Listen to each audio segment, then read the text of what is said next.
વિદ્યાનગરની વાત કરીએ અહીંયા વૃદ્ધાને બંધક બનાવીને લૂંટના કેસમાં આરોપી ઝડપાયો છે। લૂંટારુએ વૃદ્ધાના હાથ પગ બાંધીને માર મારીને લૂંટ કરી હતી। સોનાના દાગીના અને 50,000 રૂપિયા રોકડા ચોરી કરી લીધા હતા।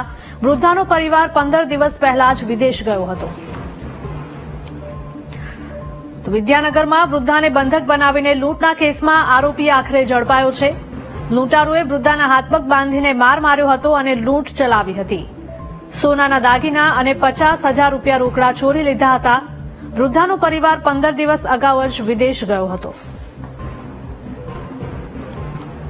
વિદ્યાનગરનો આ બનાવ સામે આવી રહ્યો છે કે જ્યાં વૃદ્ધાને બંધક બનાવીને લૂંટના કેસમાં આરોપી ઝડપાયો છે।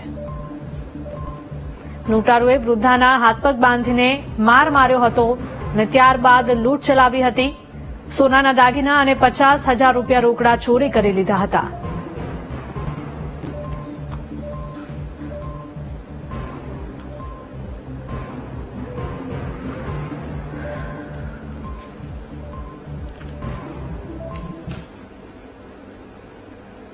જામનગરના